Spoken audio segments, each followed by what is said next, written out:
Oi, pessoal, boa tarde.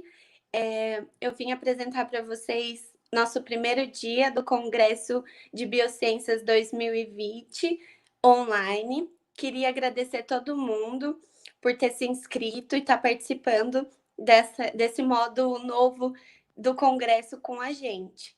Queria também agradecer os nossos patrocinadores, a Biotransporte, a Aribe Lanches Árabes, o Empório Cultural e também a Target.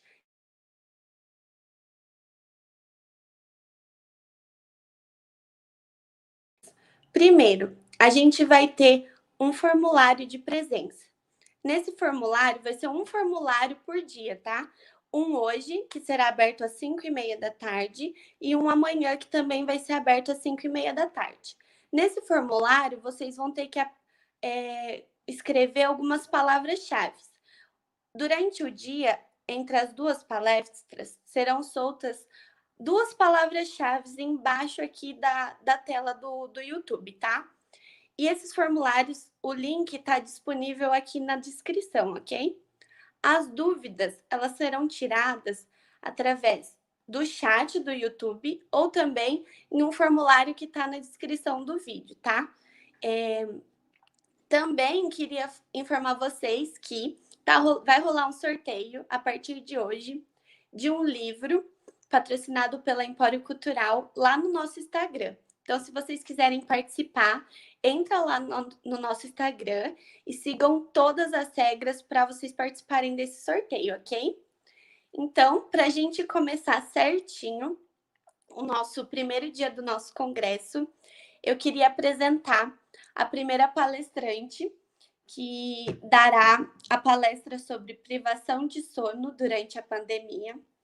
É a professora Mônica Andersen, professora associada livre docente do Departamento de Psicobiologia da Unifesp, diretora de pesquisa e ensino do Instituto do Sono. Eu queria agradecer à professora Mônica por ter aceito o nosso convite. Espero que todo mundo aproveite essa primeira palestra e qualquer dúvida, tirem no chat, ok? E prestem atenção na palavra-chave que vai passar aqui embaixo da tela da nossa apresentação, ok? Obrigada e aproveitem a palestra. Boa tarde a todos, Larissa, todos da comissão, muito obrigada. Eu queria dizer que eu sou fruto dessa casa. Eu me formei em 96 na Unesp de Botucatu e toda vez que eu vejo Unesp de Botucatu, meu coração já fica feliz. Eu nunca consigo negar nenhum pedido de vocês e eu pegaria meu carro muito feliz para poder passar mais uma vez essa oportunidade de conversar com vocês sobre sono ou o tema que vocês almejarem. Eu sempre falo que foi a Unesp que me fez, porque foram vocês que me deram uma formação sólida para eu entender a ciência. E uma das ciências que eu optei foi sono, uma manhã gelada de Botucatu, com o professor Katsu Masushina, a quem eu prezo demais, quem eu admiro muito, ele é meu grande mestre, e eu me apaixonei primeira vez, cientificamente, pelo tema sono, e eu nunca mais larguei. E olha que isso já faz mais de 20 anos, porque foi no segundo ano de faculdade. E de lá para cá, eu tenho estudado cada vez mais sono, e minha missão hoje é tentar convencer vocês que sono é importante. Eu vou apresentar alguns assuntos referentes a sono e pandemia, e fiquem à vontade para tirar dúvida. Então, vamos lá, eu vou colocar aqui a apresentação.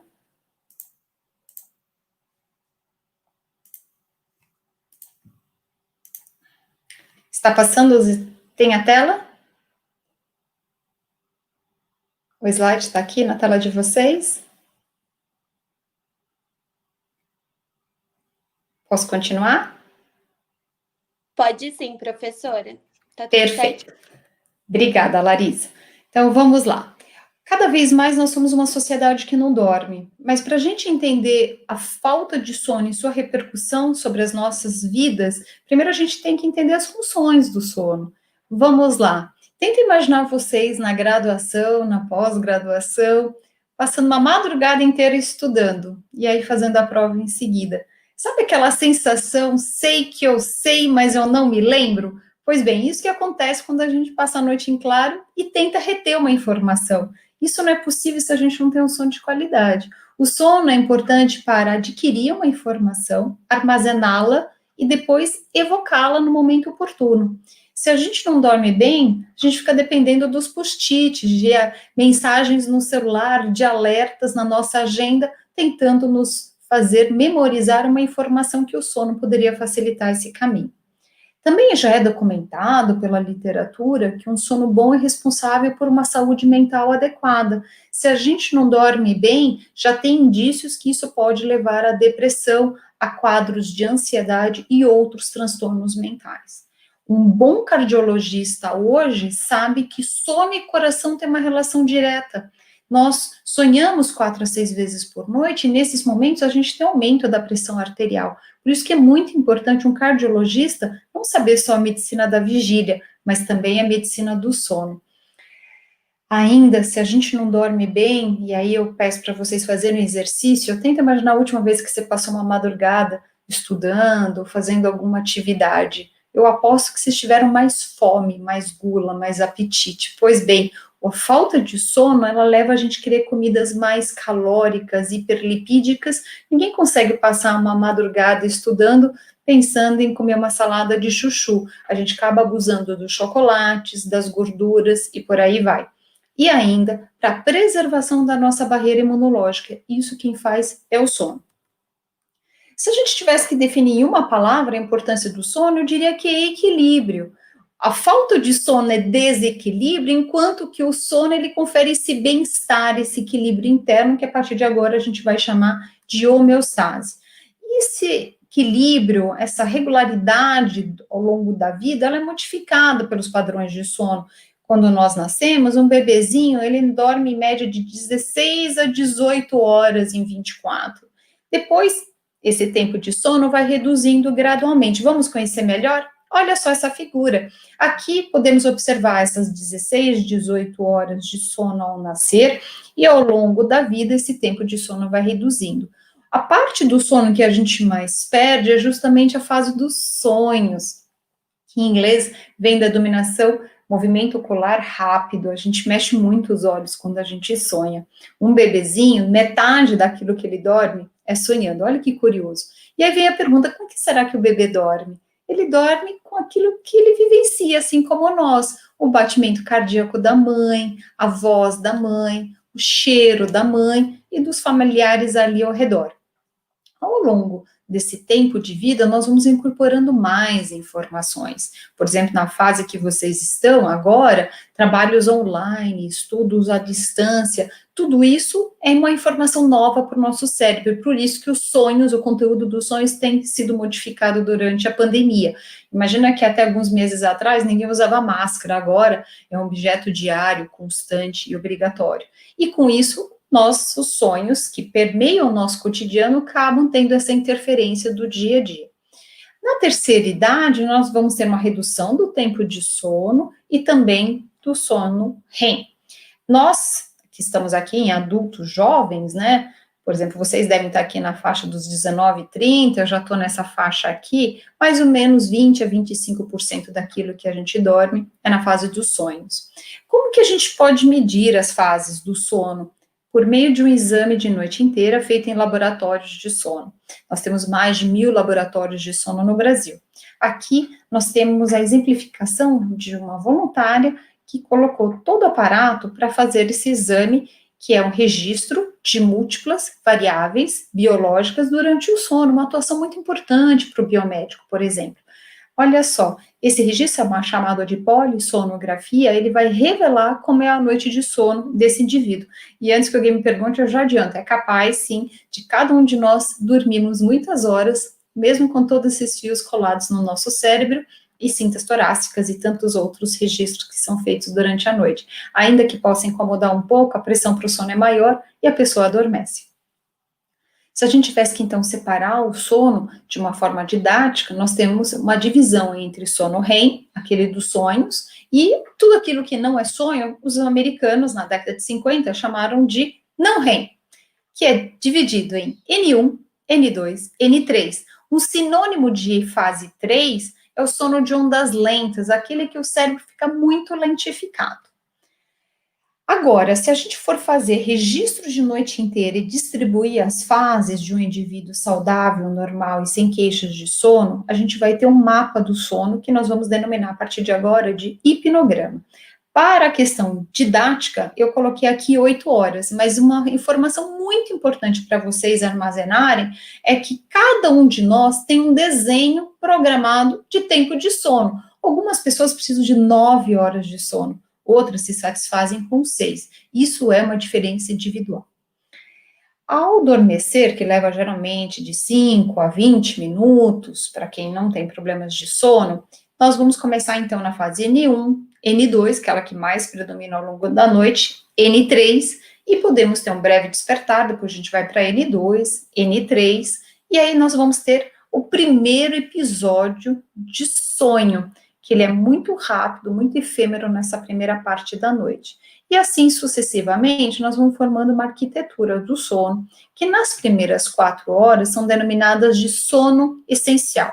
Se um dia vocês não tiverem outra alternativa, mas se vão ter que reduzir o tempo de sono, garanta pelo menos 4 horas. Vocês vão ter todas as fases do sono, ainda que não na qualidade ideal. A partir das 4 horas, nós vamos ter um excesso positivo e muito bem-vindo dos sonhos. A fase REM, ela predomina na segunda parte da madrugada, por isso que é muito comum a gente acordar sonhando, porque é aqui que nós vamos encontrar mais 2 a 4 episódios, somando de 4 a 6 episódios de sono REM ao longo de uma noite. O tempo total que a gente sonha numa boa noite de qualidade de sono é por volta de 90 a 100 minutos. E uma outra informação importante é que leva aproximadamente 1h30 para a gente ter o primeiro episódio de sonho. Isso para quem está com sono em dia. Nós temos pessoas que adoram a manhã, que acordam cedo, já cantando, de bom humor. Nós temos pessoas que são assim à noite. É à noite que ela tem motivação para fazer tudo. Comida, estudar, trabalhar, limpar a casa. E de manhã, mau humor. Ela não gosta de conversar e ela sente que o cérebro não está tão ativo quanto de tarde e de noite. Essas pessoas que gostam muito da tarde e da noite, nós chamamos de vespertinas. As pessoas que gostam muito da manhã, de matutinas, elas são as pontas de uma curva de Gauss. A maior parte das pessoas nós chamamos de intermediárias ou indiferentes, elas se acomodam bem a qualquer uma das circunstâncias, tanto acordar cedo como dormir mais tarde, e elas acabam sendo a maior parte da população. Nós temos também, como eu falei, aquelas pessoas que precisam de mais horas de sono, nós chamamos de grandes dormidoras, e aquelas pessoas que precisam de menos de 6 horas de sono, que nós vamos denominá-las de pequenos dormidores. É importante aqui que a gente não confunda uma pessoa que só consegue dormir, por exemplo, 6 horas por noite de segunda a sexta, e no final de semana ela reponha o tempo perdido de sono. Isso não é seu grande dormidor. Grande dormidor é aquele que sempre precisa dormir muitas horas de sono e não tem nenhum distúrbio, nenhuma doença associada. A nossa sociedade mudou muito. Nas 2 últimas décadas, a gente perdeu aproximadamente 2 horas de sono, que é muito. Essa pressão exercida pela sociedade faz com que nós, cidadãos, habituemos a um ciclo 24, 7, 3, 6, 5. O que significa essa denominação? Que nós somos uma sociedade que funciona 24 horas por dia, 7 dias por semana e 365 dias do ano. Não vamos culpar ninguém, vamos assumir nossa responsabilidade. Somos nós que queremos ficar assistindo Netflix, somos nós que queremos uma padaria aberta de madrugada, somos nós que queremos um supermercado naquele horário que mais convém para aquela família, assim como academias e assim como tantas outras atividades. É importante que nós assumimos esse papel de imposição de um ciclo 24/7. Isso vai ter um custo muito grande para a nossa sociedade. Lembrar que existe a autoprivação de sono, aquela que a gente se impõe, que é exemplificado aqui. Nós acendemos uma luz à noite, no período de escuridão, e ficamos na internet ou acessando informações por alguns meios eletrônicos. Isso vai nos causar uma sonolência excessiva diurna, que vai produzir uma alteração do meu ciclo vigília-sono, que, por exemplo, naquela noite, ainda que eu tenha me prometido de manhã, falar, eu juro que hoje vou dormir cedo, não adianta, na hora que a gente deita na cama, a gente leva esse aparelhinho celular, que ele é uma ótima companhia, porque lá dentro eu tenho tudo. Eu tenho as redes sociais, eu tenho o banco, eu tenho foto, eu tenho minha comunicação com o mundo, e ele é extremamente tentador para me manter em vigília e afastando o meu início do sono. Tem pessoas que não têm essa motivação para ficar nos dispositivos eletrônicos, mas elas dormem com alguém que as mantém acordada. Por exemplo, uma mulher que dorme do lado de um homem que ronca 75 decibéis, que é equivalente a um motor de caminhão. E ainda nós temos situações bizarras, por exemplo, esse funcionário que estava colocando malas dentro de um avião, ele achou aquele ambiente aconchegante, acabou dormindo e ele acordou quando o avião estava decolando. O avião teve que fazer um pouso de emergência e ele, felizmente, está vivo. E ainda há risco de erros médicos derivados da privação de sono. Esse era o cenário, até a década de 90, que conseguíamos ilustrar a entrada da energia elétrica, esse advento de Thomas Edison com a luz fez com que a nossa vigília fosse expandida e o tempo de sono reduzido. Antes da energia, as pessoas acordavam com o sol e se punham com ele. O sol se punha e a gente também ia para a cama dormir. Imagina que as pessoas jantavam à luz de velas, literalmente, e não havia distúrbios de sono naquela época. Depois, uma sequência de imagens, de distração, chamada de televisão, era aquilo que tinha. A gente chegava em casa, jantava, a novela das 8 acontecia às 8, hoje ela não acontece mais às 8, porque não tem telespectador em casa, nós adiamos o momento de chegada aos nossos domicílios. E essa televisão, ela tinha momentos mais antigos, aqui os mais, que tem mais idade, assim como eu, vão lembrar de épocas em que a televisão saía fora do ar, e não era muito tarde não, era meia-noite e pouco, tinha sessão Corujão e acabava, tinha meia dúzia de canais de televisão. Hoje nós temos dezenas de opções e ainda por 24 horas. Nada foi mais contundente para a privação de sono do que a internet, porque ela faz com que a nossa comunicação possa ser 24 horas extremamente atrativa. Na televisão era uma atividade passiva, você não fazia solicitação de algo que te interessasse. Agora, na internet, você busca a informação que mais te satisfaz, e com isso, essa satisfação mantém meu cérebro mais ativo.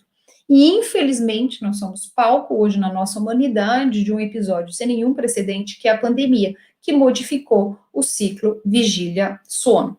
O sono modificou muito durante a pandemia, há diversas queixas, desde vou dormir mais tarde, não consigo dormir no horário habitual, tenho tomado mais álcool, que modifica meu padrão de sono, não consigo mais ter o sono de qualidade, estou tendo muitos pesadelos, estou tendo insônia, e aumentou-se demais as queixas em relação ao ciclo vigília-sono. O maior motivo disso é que todo o nosso mundo passou a ser quadrado no monitor que aqui eu falando com vocês. Hoje existe até síndromes conhecidas como Zoom fatigue, ou seja, fadiga ao Zoom. O Zoom aqui é um dos instrumentos, plataformas para ilustrar, mas as pessoas já estão com fadiga de ficarem 12, 14 horas sentadas, e essa é a única forma que a gente tem, seja para comunicar-se com os familiares, amigos e com a sociedade como um todo. A pandemia fez ter uma alteração do ciclo vigília-sono. Se antes uma pessoa acordava às 5h30, 6 horas da manhã para ficar 1h30 num transporte público e depois mais 1 hora para voltar à sua residência, agora a gente não tem mais isso, considerando o distanciamento social.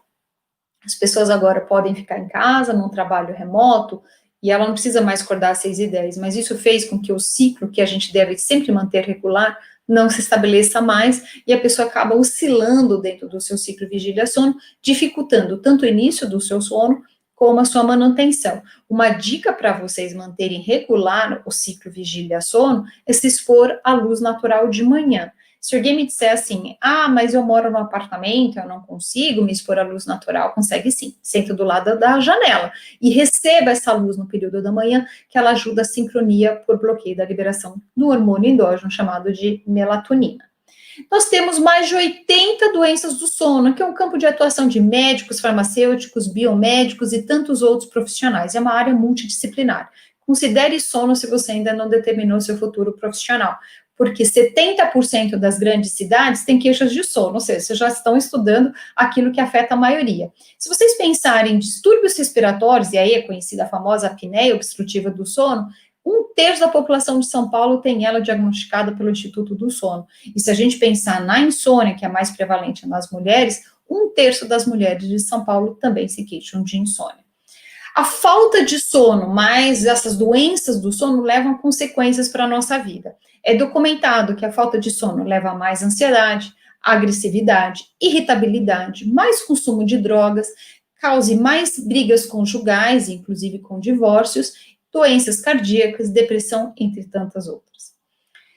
Essa privação de sono não é exclusiva só da faixa etária dos adultos, também acontece já nas crianças. Uma que as crianças estão com uma agenda compatível, infelizmente, com a dos pais, dormindo poucas horas, e as crianças agora estão ganhando mais peso, que também leva a prejuízos na qualidade do sono.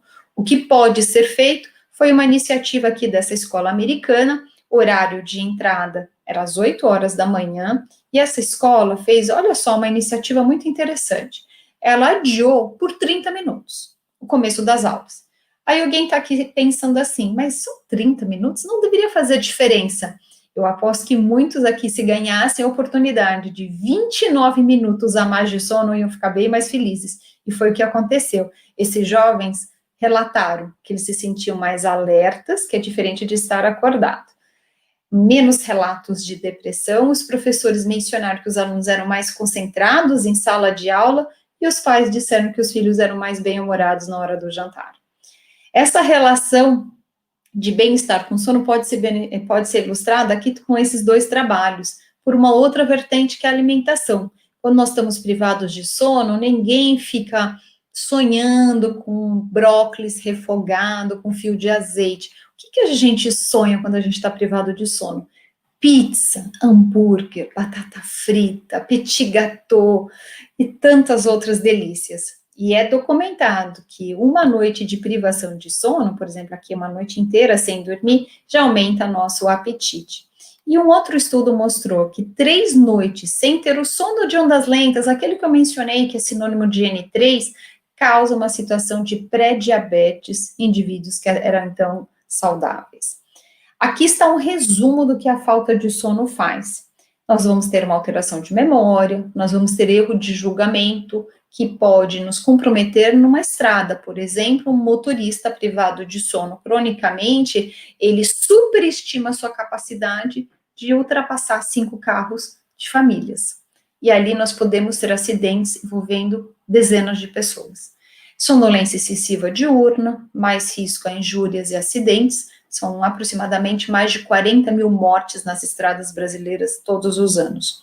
Comprometimento do sistema imunológico, nada mais importante que no momento que nós estamos vivendo como esse, de barreira imunológica ser preservada, risco a diabetes, problemas sexuais, tanto de desempenho quanto de motivação e satisfação, dores musculares, diminuição do nosso bem-estar físico, psicológico, doenças cardíacas e mais ganho de peso. Mas agora fazendo um paralelo com a pandemia, né? Então, de um lado aqui, nós temos o que a falta de sono faz. E desse lado aqui, o que esse coronavírus novo faz. Alteração do paladar e olfato, problemas respiratórios, problemas cardíacos, que é uma das comorbidades, febre, fadiga, ou seja, alteração do meu sistema imunológico, novamente aqui, danos cardíacos, e ainda a gente vai ter um prejuízo renal. Se a gente somar, sobrepor essas condições, nós vamos ver que a falta de sono é um fator de risco, como publicado pelo nosso grupo, para o SARS-CoV-2. Aqui minha ideia é tentar ilustrar alguns acidentes que têm a participação da privação de sono. Em 1986, vocês não vão lembrar, mas eu lembro muito bem, da televisão mostrar o lançamento dessa nave espacial chamada Challenger. E uma professora de ciências, primeira pessoa civil a fazer parte da equipe, ia transmitir uma aula de ciências do espaço. Pois bem, poucos minutos depois do lançamento, a nave explode e a NASA solta um relatório dizendo que a fadiga associada com privação de sono da equipe que tentou fazer a manutenção de conserto da nave, do invólucro da nave, foram os responsáveis pelo acidente. No mesmo ano, Chernobyl, depois de 20 minutos de um disparo sonoro indicando vazamento de radiação, quem estava naquela torre de comando não percebeu o disparo sonoro, acabou havendo explosão e maior desastre nuclear da história, com repercussões até os dias atuais. Mais recentemente, seja em 2009, esse acidente nos Estados Unidos, ou em 2010, um acidente na Índia, nesse acidente da Índia, quando 158 pessoas morreram e eles resgataram a caixa preta, documentou-se 2 roncos, do piloto e do copiloto. Tenta imaginar que vocês estão sentados no avião, tanto o piloto como o copiloto estão dormindo. Não adianta alegar que tem um piloto automático. E nesse outro acidente aqui, a Comissão de Transporte Aéreo e Segurança dos Estados Unidos diz que o desempenho foi muito que possivelmente prejudicado pela fadiga e privação de sono da equipe. Eu já estou terminando com a tentativa de fazer vocês entenderem a importância do sono para o sistema imunológico. Dentro do nosso corpo, nós temos defesa. E essa defesa são como soldados que têm armas específicas. Se alguém tosse sobre nós, a gente tem que ter armas da nossa defesa para combater aqueles agentes, que pode ser um vírus, pode ser uma bactéria. Se a gente não dorme bem, os meus soldados não conseguem ter força e eles nem têm suas armas para me ajudar a combater essa situação. Um estudo muito importante feito na Alemanha, que foi um divisor de águas na área de medicina do sono, mostrou o seguinte: eles distribuíram pessoas em grupos. Um grupo que dormia muito bem antes e depois de tomar uma vacina. E um outro grupo que não dormia bem ou antes de tomar a vacina ou depois de tomar a vacina. Eu vou tentar esmiuçar isso nos dias atuais. Tenta imaginar que a nossa campanha de vacinação no Brasil aconteça aos sábados. E uma pessoa não dormiu bem na sexta-feira e tomou a vacina no sábado. O outro grupo de pessoas dormiu bem na sexta-feira, só que ela tomou a vacina no sábado e foi para uma balada sábado à noite. Esses 2 grupos, privação de sono pré ou pós-vacinação, neste caso específico, vacina da hepatite A, não tem anticorpos, ou sendo bem explícita, a formação de anticorpos foi 97% reduzida, ou seja, não formou quase nada de anticorpo.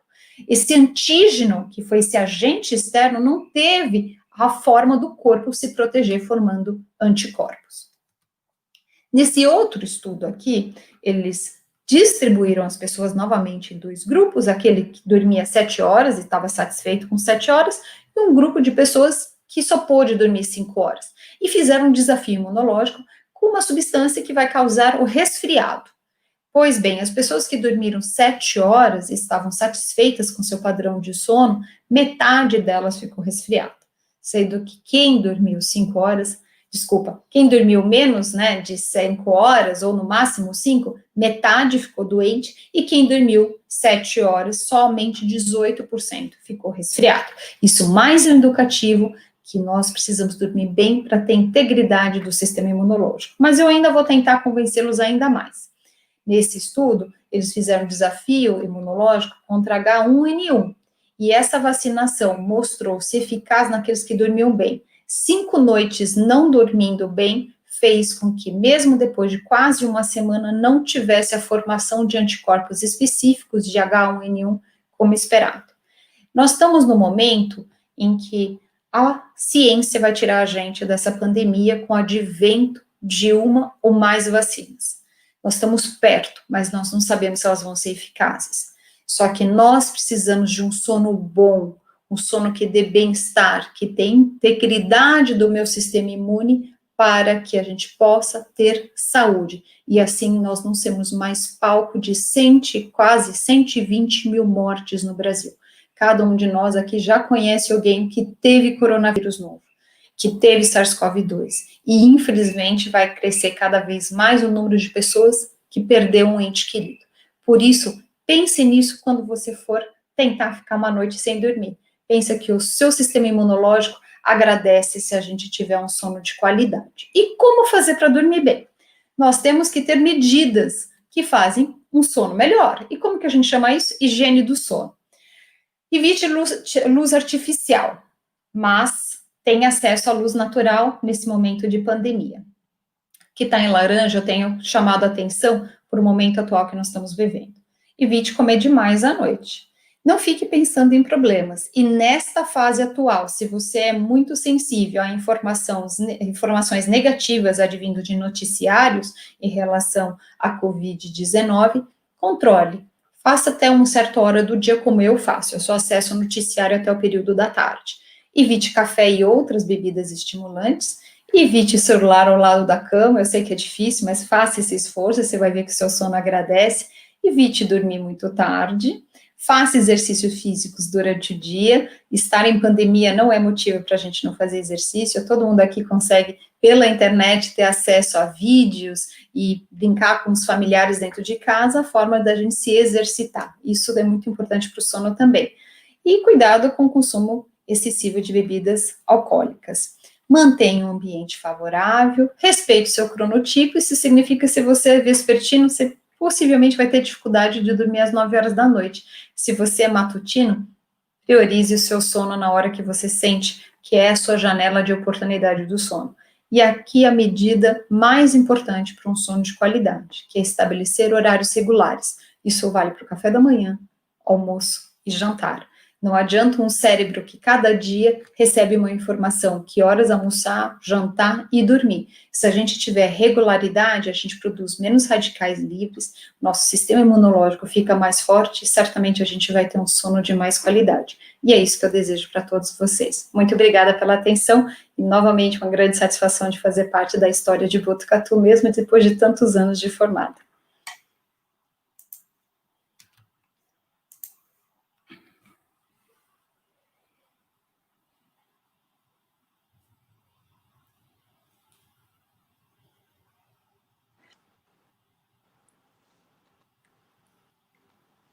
Obrigada, professora.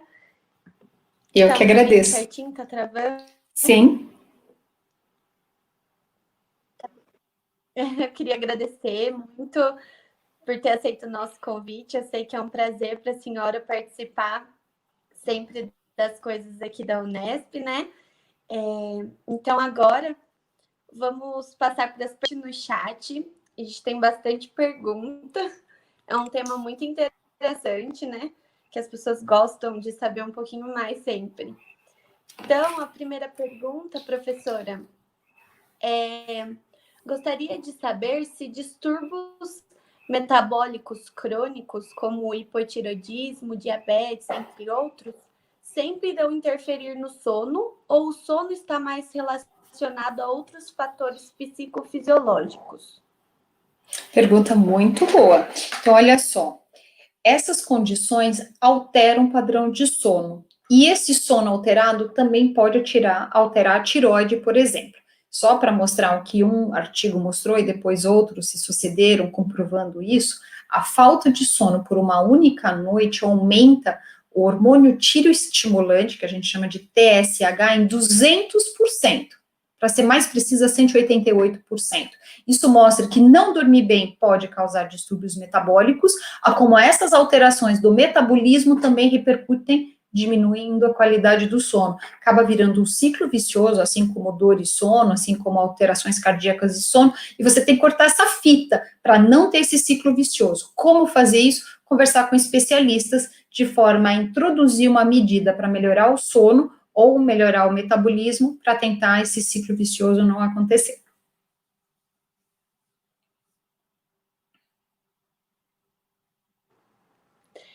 A próxima pergunta é: pessoas com insônia devido à ansiedade crônica que realizam esporadicamente hipnóticos com recomendação médica conseguem regular o sono? Com esses usos, só em momentos onde a ansiedade está extrema? Assim como alterações metabólicas podem criar um ciclo vicioso, ansiedade e sono também compartilham essa condição, em que a ansiedade dificulta meu sono de qualidade, e se eu não dormir bem por si só, já leva a quadro de ansiedade. O que a gente tem que fazer? Cortar uma das pontas. Como que a gente pode fazer isso? Procurando um médico, como neste caso foi relatado, induzindo medicações que vão melhorar o sono, e assim você tem regularidade. É importante não atribuir toda a responsabilidade em cima de um agente farmacológico.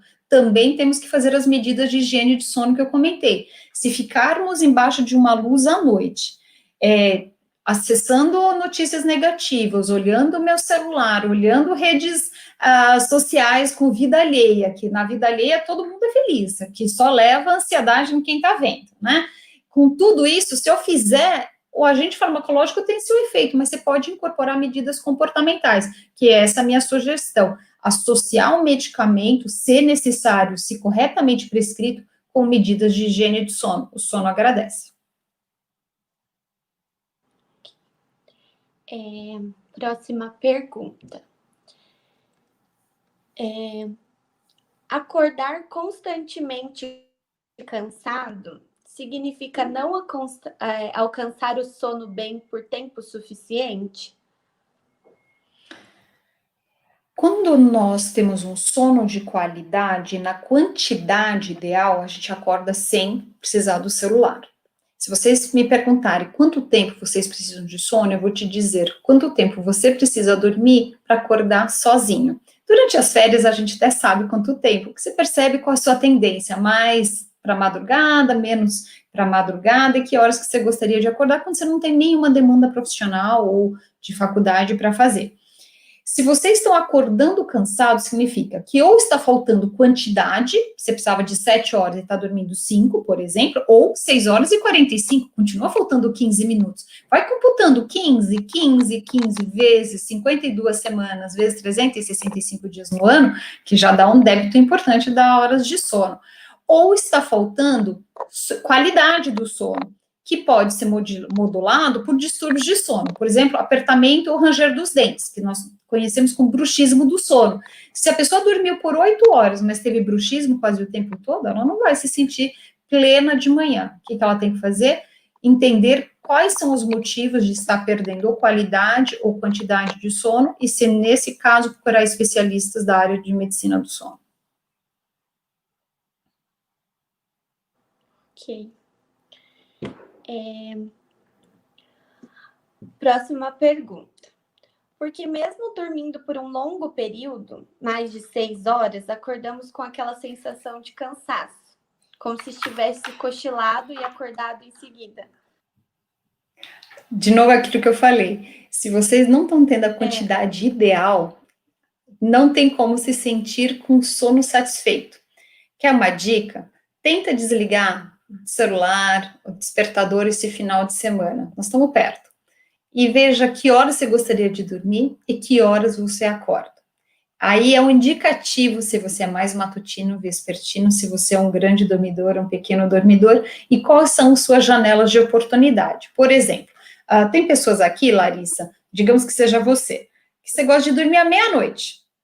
Se você não dormir à meia-noite, você perde o sono, e aí só vai vir uma nova janela de oportunidade, talvez 1h15 da manhã. Por isso que as pessoas acabam ficando tempo oscilando entre o sono e a vigília. Tentem, da melhor forma, estabelecer horários regulares que ajudam a gente a entender nosso sono. E lembrar que a falta de sono envelhece o nosso corpo por meio de liberação de radicais livres e outros mecanismos. Dormir bem é sinal de saúde. Com certeza. Mais uma pergunta agora relacionada aqui. Somos capazes de lembrar todos os episódios do sono? E o que acontece quando não lembramos deles? Ótima pergunta. A gente sonha 1h30 por noite. Não tem por que o nosso cérebro ficar guardando todas essas informações. Eu tenho uma notícia muito importante para dar para vocês. Vocês vão sonhar comigo. É fato. Porque a gente sonha com o nosso cotidiano. Assim como eu vou sonhar com a Larissa, eu vou sonhar com o Botucatu. A gente sonha com aquilo que acontece no nosso dia a dia. Isso não significa que vocês vão sonhar comigo hoje. Daqui a 3 meses, 3 anos, vocês podem sonhar comigo, com sono, com alguma informação que vocês tiveram nessa iniciativa aqui da Unesp de Botucatu. A gente sonha com o nosso cotidiano, por isso que nessa fase de pandemia a gente tem tido sonhos modificados, porque olha só, entrou álcool gel, entrou distanciamento social, entrou máscara, e o nosso sono está menos consolidado porque nós estamos com uma incerteza o tempo todo na nossa vida. Será que eu vou pegar? Será que eu não vou pegar? Será que vai sair do hospital? Será que não vai sair do hospital? Será que vai ter vacina? Não vai ter? Com isso, o nosso cortisol, nosso hormônio de estresse, está mais alto em todos nós e a gente fragmenta mais o nosso sono. Não lembrar de um sonho não significa que você não sonhou. Significa que você não acordou no meio do episódio ou no final dele. Porque quando a gente faz isso, acordar no meio do final de um episódio de sonho, a gente lembra dele. E não tem porquê a gente acordar e lembrar de 90 minutos. É muito tempo. Então, o cérebro descarta essas informações não importantes e retém aquelas que devem ser armazenadas dentro de áreas específicas do cérebro.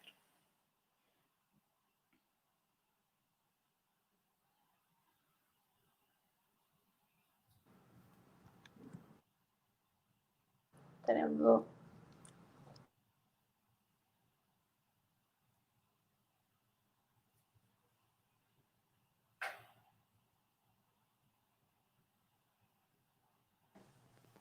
Opa. Estou te ouvindo. Um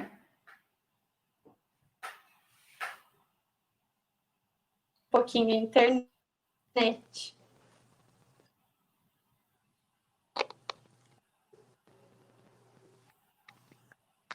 Está me ouvindo, professor? Sim.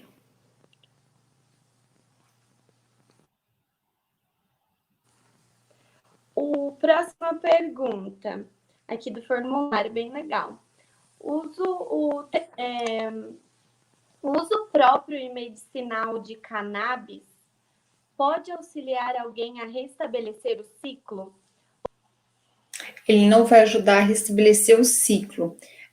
O uso de cannabis, seja medicinal ou não, ele tira a ansiedade. E com isso a pessoa sente que adormece mais rápido. Mas ele vai modificar a arquitetura do sono. Algumas pessoas com prescrição podem fazer o uso dela. Quando não é um uso prescrito, eu diria que ele só vai tirar a ansiedade, mas modificar o padrão de sono, assim como o álcool. O álcool diminui ou cessa completamente a fase dos sonhos. Quando a gente acorda de manhã falando estou de ressaca, na verdade é por um excesso de álcool e também por a gente não ter sonhado naquela noite. É como se você tivesse almoçado, mas não ter sido nutritivo aquela refeição. E o sono é a mesma coisa. A pessoa dormiu, mas com excesso de álcool ela não sonhou. Faltou aquela 1h30 de uma fase que dá bem-estar físico e psicológico para os nossos dias. E o álcool faz isso, cannabis faz isso e outras substâncias também. Legal. Tem uma pergunta aqui, professora. Tem várias, na verdade. Aí eu estou dando uma selecionada. Tem uma pergunta bem legal.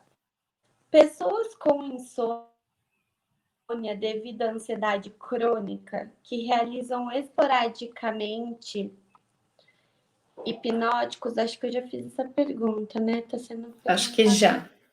Melhor do que hipnóticos é associar com medidas de higiene do sono. Já fiz essa pergunta, né, professora? Sim. Sobre já, né?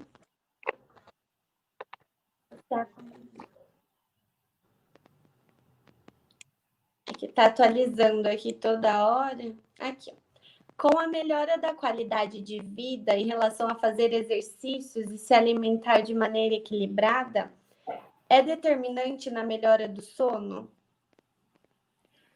Ótima iniciativa, alimentação, atividade física, exercícios, e tudo isso sendo feito de forma regular, fazendo atividade física sempre nos mesmos horários, alimentação sempre nos mesmos horários e o sono da mesma forma, faz um sono de mais qualidade. Eu garanto para vocês, se vocês fizerem essas medidas de uma alimentação mais balanceada, exercícios e também um sono regular, vocês vão sentir melhora em tudo, na pele, no cabelo, no sistema imunológico, equilíbrio dos hormônios, na atenção, no bom humor, vocês vão ter uma vida muito mais satisfeita, e a gente precisa disso porque a vida já anda bem difícil nesse momento de pandemia. Com certeza. Tem uma pergunta aqui no chat da Rani. É possível repor o sono? Rani, olha só. Se você perdeu uma noite de sono, digamos que você tenha perdido 7 horas. Para você repor, você teria que dormir as suas 7 horas habituais e mais aquelas perdidas, que dá 7 mais 7, 14. Há uma direção da literatura na área de medicina do sono que diz que a gente não tem como repor o sono perdido. A minha avó Ana, muito sábia, dizia que o sono é sagrado. E eu acho que é exatamente isso, o sono é sagrado e ele não tem como ser reposto. Uma noite de sono perdida não vai fazer mudança na nossa memória, nos nossos hormônios, no nosso bem-estar. Mas muitas noites perdendo minutos, isso faz diferença sim na qualidade de vida.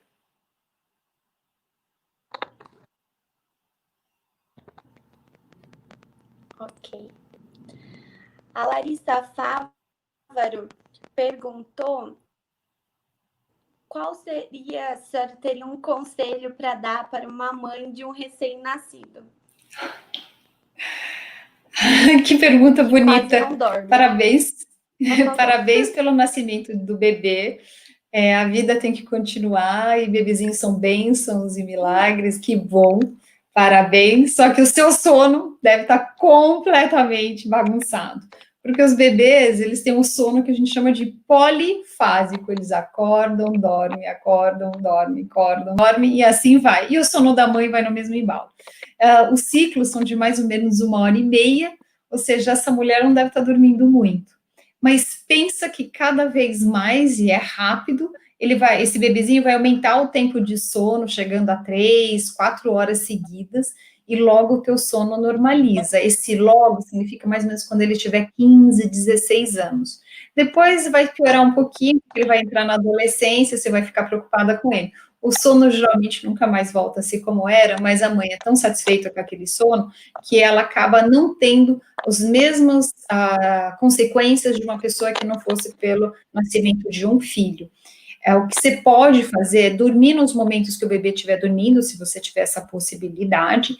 E outra dica muito importante que eu queria te dar é o seguinte: durante o dia, todas as sonecas do bebê têm que ser feitas na luz. Não se preocupa que não causa lesão de retina, nada disso. Está dormindo de dia, abra a janela e deixa o movimento da casa e os barulhos, ruídos da casa serem incluídos nessa história, porque o bebê vai entender que ele vai dormir, mas que é dia, que as sonecas são mais curtas. À noite, apague todas as luzes, não ponha abajurzinho, nada disso, porque aí a liberação de melatonina, que acontece mais ou menos agora, passa os 3 meses e consolida até os 6, 9 meses, no mais tardar, esse hormônio vai fazer esse ciclo, que é o que toda mãe almeja. Então, por favor, de dia, muita luz, à noite, escuridão máxima para esse bebê, e torço para que ele durma bem e você também. A gente tem várias perguntas, né, professora? Se a gente ficasse aqui... Estou à disposição. Uma tarde inteira sobre o sono. Eu vou fazer mais 2 perguntas para a senhora. A próxima é: o uso da melatonina por muito tempo, ela pode criar um feedback negativo pelo corpo? E quais casos a melatonina de uso externo auxilia no dia a dia? Ótima pergunta. A primeira pergunta que eu faço é devolvê-la para você. A gente deve tomar algo que eu já tenho? Eu diria que não. Eu tenho hormônio endógeno chamado melatonina e ele é liberado no sono? Não. Ele é liberado na escuridão. Se eu ficar a noite inteira embaixo de uma luz, eu não vou ter a mesma liberação que eu teria se eu respeitasse o ciclo vigília-sono. No entardecer, a melatonina começa a ser liberada, sinalizando para o meu corpo que é a hora de eu reduzir as minhas atividades. Por isso que a gente não deve fazer academia à noite, fazer muitas atividades intensas à noite. Quem deve fazer o uso de melatonina? Quem, por exemplo, não tem pistas ambientais, um deficiente visual.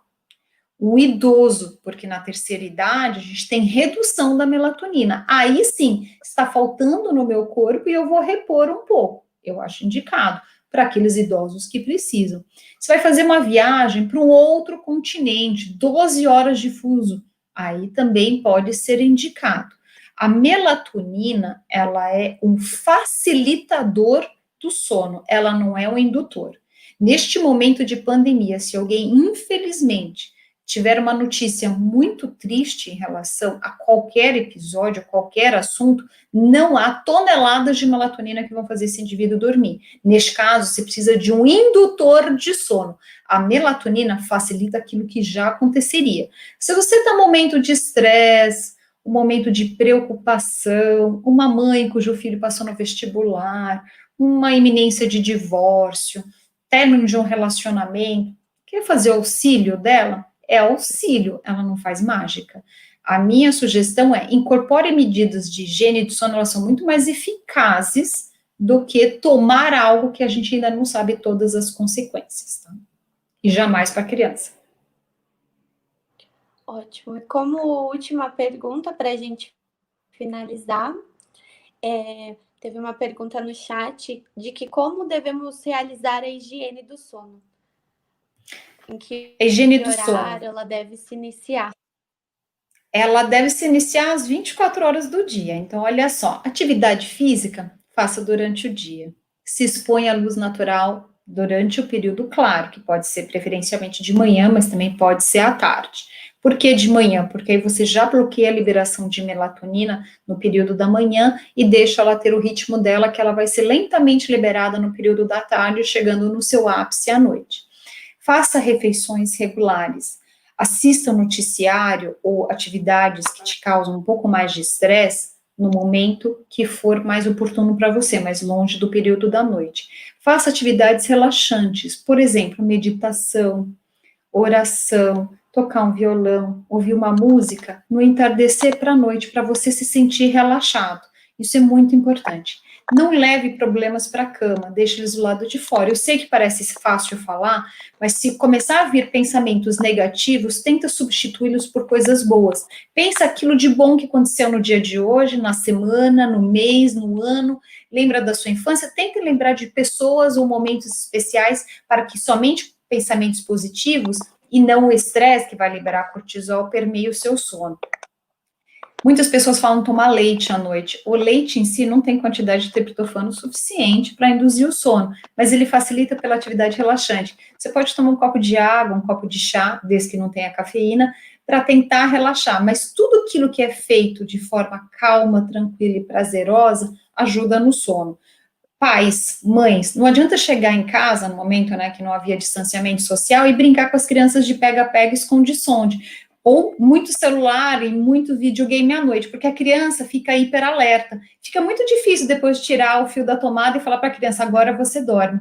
2 horas antes do início do sono, a gente não deve mais se alimentar, não deve fazer mais atividades interativas, por exemplo, internet ou filme de terror, alguma coisa assim, e a gente deve introduzir atividades mais relaxantes. Ou seja, às 24 horas do dia a gente deve fazer medidas que ajudem a levar um sono melhor.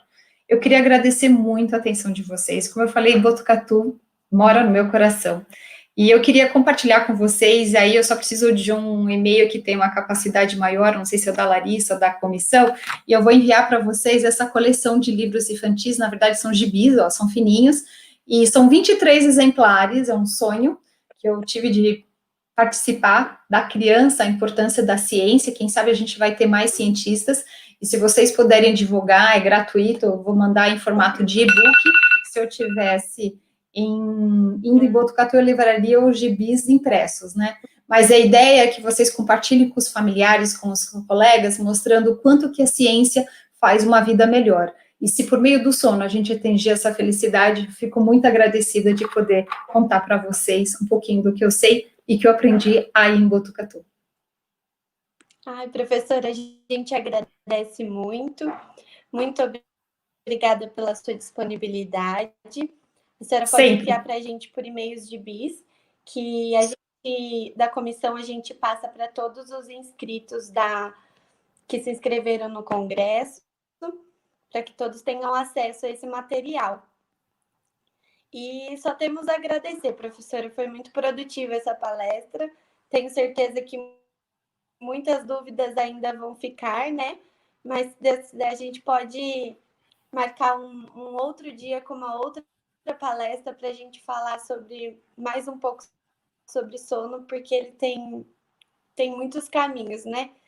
Então, agradecer mais uma vez, viu, professora? Muito obrigada. Eu que agradeço em nome de todos, mas aqui na Larissa, e dizer que quem agradece sou eu. A vocês da comissão por mais uma vez matar um pouco da saudade de Botucatu, mas especialmente os professores que eu tive na Unesp de Botucatu, que me ajudaram a fazer a ciência que eu faço hoje. Obrigada pelo convite e contem comigo sempre. Muito obrigada, professora. Agora, para a próxima palestra, nós teremos uns 10 minutinhos de descanso, então aproveitem para tomar uma água, pegar alguma coisa para comer, se tranquilizar um pouquinho, que a próxima palestra vai ser muito interessante e bem legal, tá bom? Muito obrigada e aguardo vocês daqui uns 10 minutinhos, tá, gente?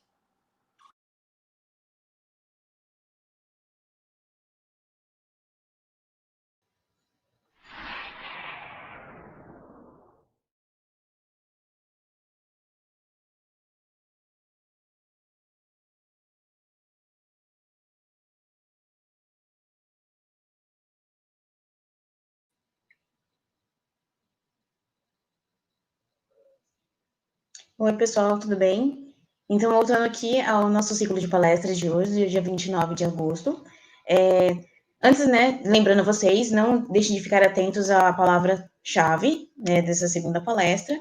São 2 hoje, 2 amanhã, então contabilizando 4. E fiquem atentos também à questão da descrição do vídeo, tá bom? Com algumas informações que são relevantes e também não deixem de fazer as perguntas durante a apresentação, tá bom? Então, a gente vai ter uma outra palestra agora sobre o legado do Covid-19, sobre os físicos médicos e o SUS. E para falar dessa palestra, com esse tema maravilhoso, nós trazemos então a professora Michele Alberton Andrade. A professora Michele é formada em bacharel e licenciada em física, com ênfase em física médica e tem especialização em engenharia clínica, é mestre em engenharia elétrica na linha de engenharia biomédica. Ela foi gerente de projetos com foco em tecnologia para a saúde na Secretaria da Ciência e Tecnologia no Rio Grande do Sul. Atualmente é professora da assistente da Escola Politécnica da PUC do Rio Grande do Sul e atua nos cursos de engenharia, física e biomedicina. Participa de pesquisas de neuroimagem no estudo de processo de envelhecimento junto ao Instituto do Cérebro da PUC do Rio Grande do Sul e do programa de doutorado de gerontologia biomédica da mesma universidade com foco em imagem PET-CT. Muito obrigada, professora, por estar participando do evento e a palavra é toda sua. Boa tarde a todos, é um prazer poder participar aqui com vocês.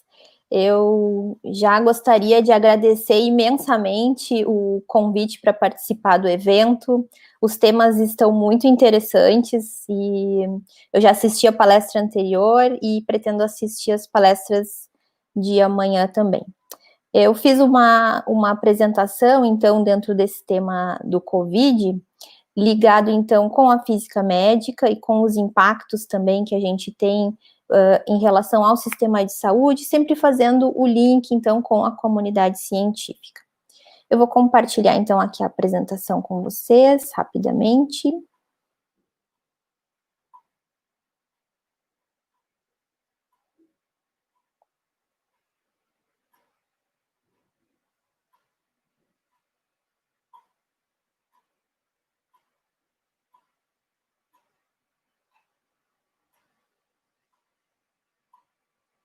Tá aparecendo?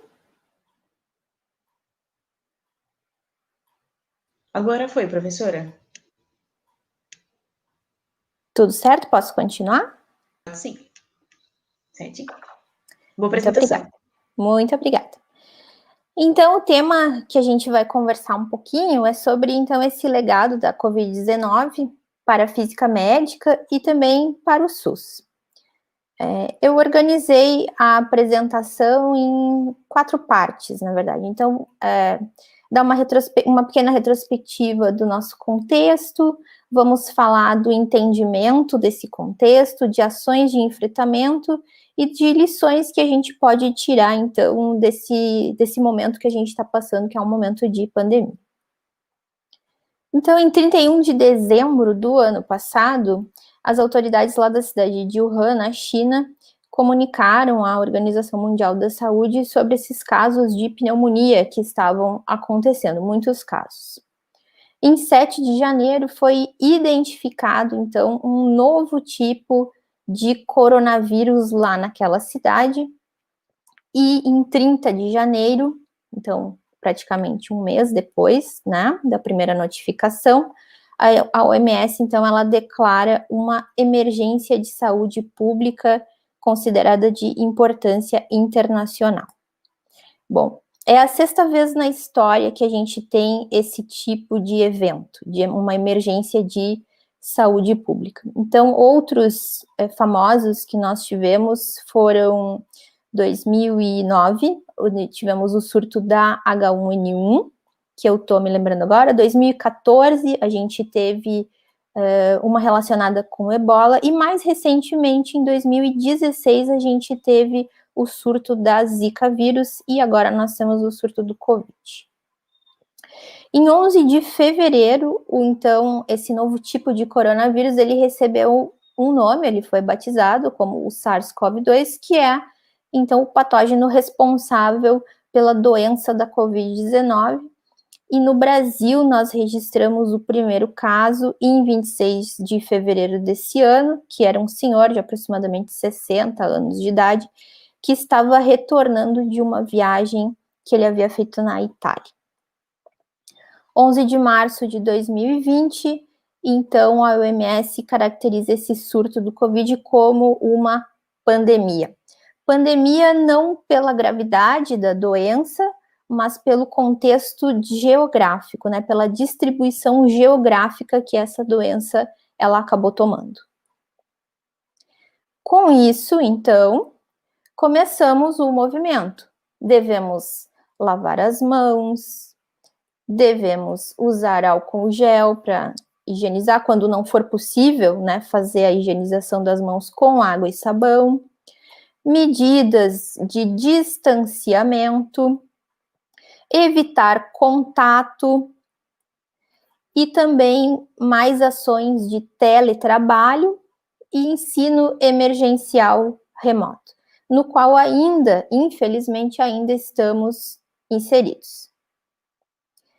Todo o sistema de saúde foi afetado, então, não foi só a nossa vida que foi afetada, todo o sistema de saúde foi afetado, porque sabemos que não há condições no sistema de saúde para atender simultaneamente todas as pessoas que vão ser infectadas por essa doença. Em algum momento, todos nós seremos, né, vamos carregar esse vírus. O problema é que não há espaço para atender todos ao mesmo tempo.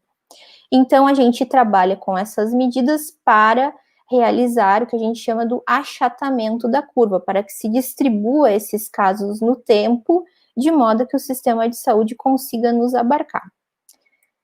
Isso inclui totalmente os físicos médicos, porque são profissionais que estão inseridos diretamente nos contextos de hospitais e de clínicas, trabalhando tanto com diagnóstico quanto com terapia.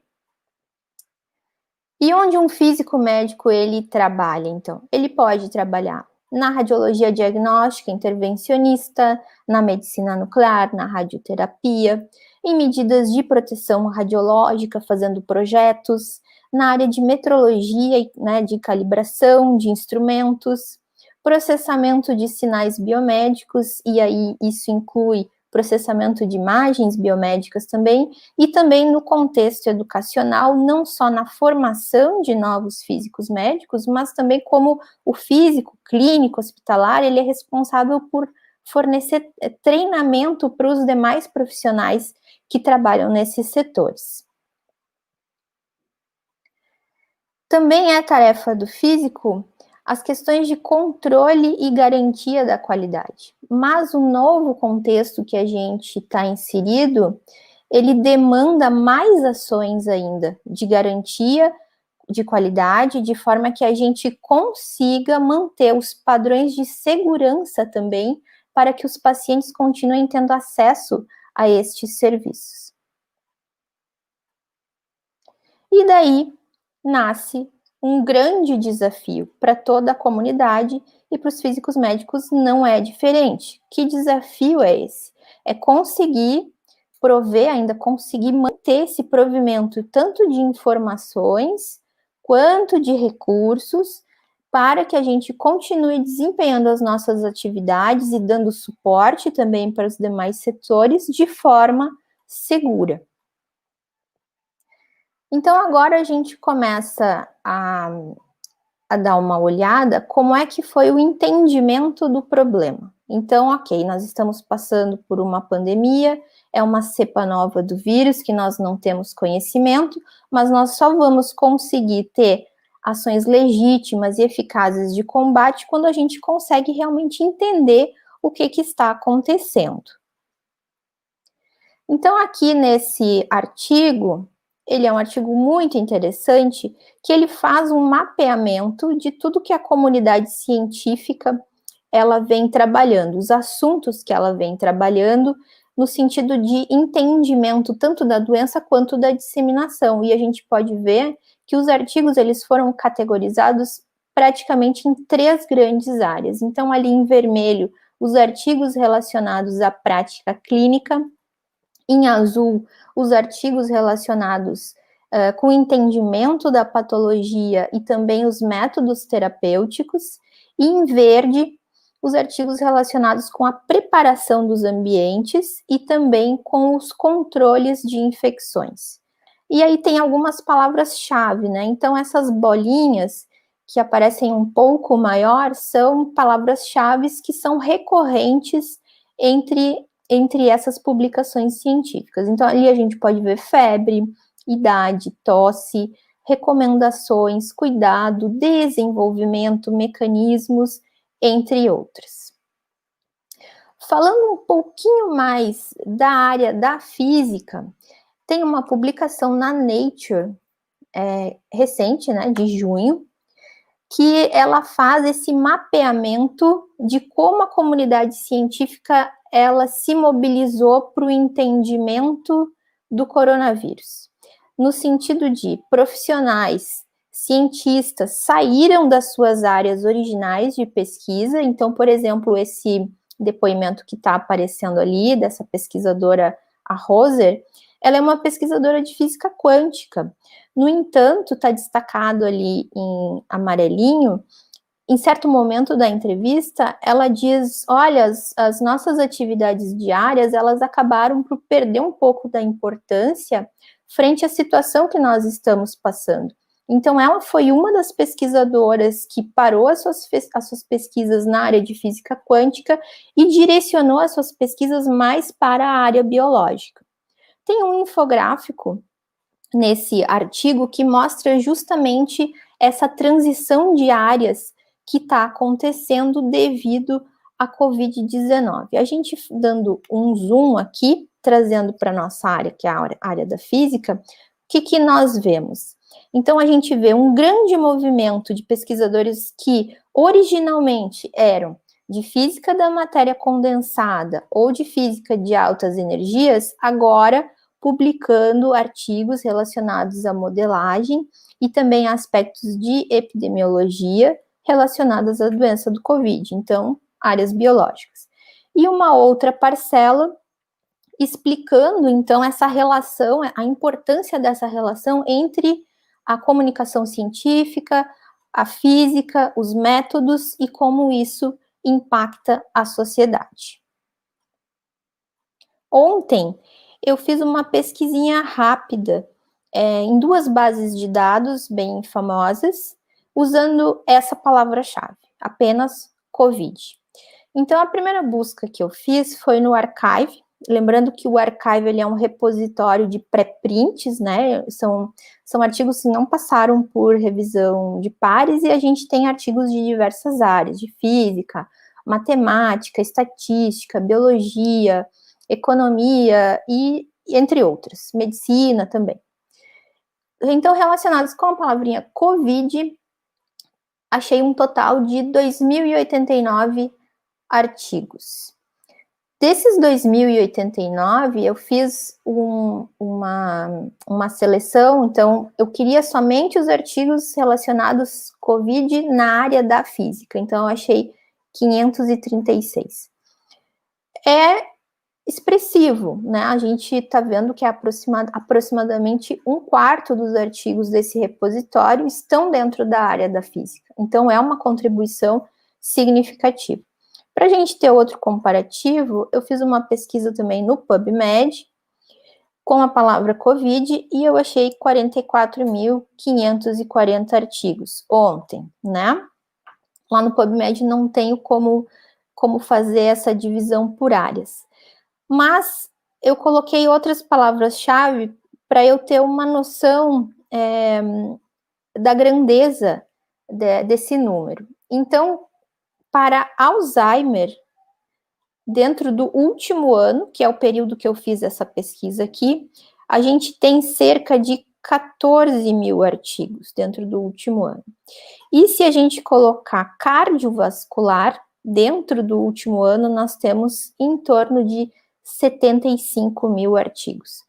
Então, isso mostra uma grande mobilização realmente da comunidade científica no entendimento tanto das características do vírus quanto das características de transmissão. Dentro do Archive tem um artigo muito interessante, que é de um grupo de São Paulo, que está aparecendo ali para vocês o título e os autores. Ele é um artigo que faz uma modelagem sobre o contágio, né? E também faz estimativas de quando que a gente teria o pico da curva de contágio baseada em características sociais de grupos e também características demográficas, então delimitando por regiões. O que é interessante desse artigo é que ele usa redes complexas, né? Então, redes complexas é uma mistura de física com estatística, com teoria dos gráficos, e também ele tem um modelo que é de muitas camadas.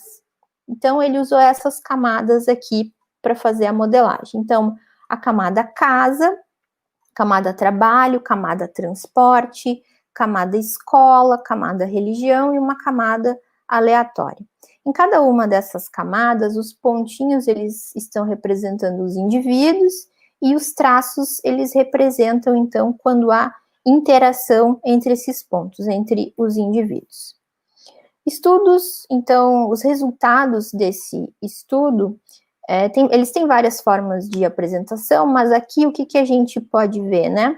Eles fizeram simulações se a gente manter o nível de isolamento social, se a gente terminar com o isolamento e vamos retornar às nossas atividades, ou se a gente ainda apertar um pouco mais o nível de isolamento, qual é o impacto, então, desse nível de isolamento no total de leitos ocupados no sistema de saúde, que na verdade o que está refletindo? Está refletindo o número de pacientes sintomáticos que precisam de suporte do sistema de saúde. Então, como os resultados, né, eles colocam ali que relaxar as medidas de isolamento agora vai causar um aumento de aproximadamente 5 vezes no número de pacientes, né, que foram contaminados e também no número de mortes, né, e a gente pode ver isso claramente ali nas curvas. Então, aquela ali do meio, né, a gente vê o pico bem delimitado ali perto do dia 20 de junho, provavelmente excedendo a nossa capacidade, enquanto os gráficos superior e o inferior, a gente vê a curva mais achatada, onde a gente tem uma distribuição, então, desse número de pessoas que foram contaminadas. E o mais interessante que eu achei é que ele faz simulações usando aquelas camadas, certo? Então, ele coloca diferentes níveis de isolamento, brincando com aquelas várias camadas. E eles chegaram à conclusão que apenas retornando às atividades de trabalho. Então, agora vamos encerrar nossas atividades de teletrabalho e vamos voltar a trabalhar normalmente. mas ainda sem atividades de educação, sem as nossas atividades religiosas ou esportivas, o impacto é muito parecido com aquele que a gente teria se retornássemos full para as nossas atividades. Ou seja, não adianta fazer um isolamento meia boca. Ou a gente faz, ou a gente não faz. Alguns dos autores que publicaram esse estudo, e mais alguns outros pesquisadores independentes de diversas instituições do país, eles criaram esse portal aqui, que é o portal Covid-19 Brasil. Esse portal ele é muito interessante, por quê? Porque além de colocar o que está saindo na mídia, colocar algumas estatísticas, colocar os dados que são coletados a partir dos órgãos oficiais, além de artigos científicos relacionados com o tema, você pode fazer uma simulação dos modelos, né? Então, os modelos que foram criados por eles, vejam, a gente tem ali os pontinhos e as interações. Então, você coloca, eu posso simular o meu ambiente familiar, por exemplo, né? O número de pessoas, quantas pessoas estão infectadas, quantos são assintomáticos, quantos contatos tem dentro da casa. Posso também controlar a variável de idade e você coloca o modelo para rodar. Então, essa aqui é uma ferramenta muito útil também, que nos ajuda, e fácil de ser manipulada, que nos ajuda no entendimento, então, dessa transmissão.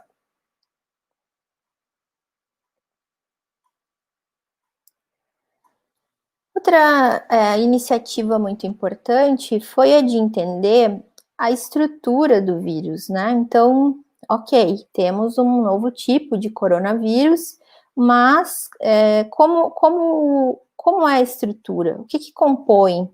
Como é essa molécula? Então, se usou uma técnica que é a microscopia crioeletrônica para fazer essa distinção biomolecular. Então, basicamente, você faz ali um ligeiro congelamento, né, do patógeno e você irradia ela com um feixe de elétrons. Então, aqui a gente tem um dos artigos que faz algumas análises sobre a estrutura desse vírus, e sabendo a estrutura desse vírus fica mais fácil eu fazer outras modelagens para saber como que ele interage, então, com os sistemas biológicos, como que ele interage conosco. E o que eu gostaria de ressaltar? Que aquele primeiro highlight que está aparecendo ali em cima, ele não é um artigo científico, ele está na mídia, ele está num portal na internet.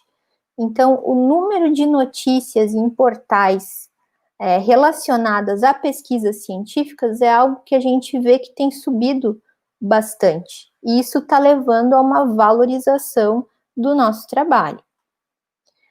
Sabendo, então, do contexto, sabendo, ok, já temos modelos para entender como que essa disseminação está funcionando, já temos modelos para saber como é que é a estrutura desse vírus, o que a gente pode propor, então, como medidas de enfrentamento?